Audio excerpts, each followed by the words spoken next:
This is a CO2 hybrid laser cutting machine with the extra laser cut engraving head, and we can install. 等一下 install autofocus tool here for this small laser head.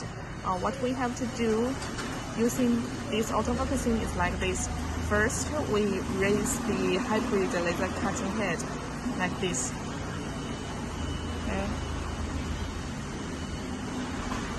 See, raise the cutting head to top, and then lower down this cutting head, small laser head, and then we put the non-metal sheets like acrylic, wood, and other things. Okay, put it, and then we press focus on the front panel.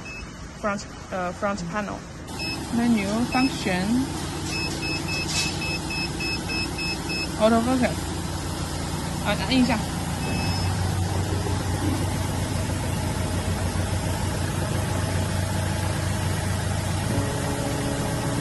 Okay, the autofocus for the small laser cutting head is done. Okay.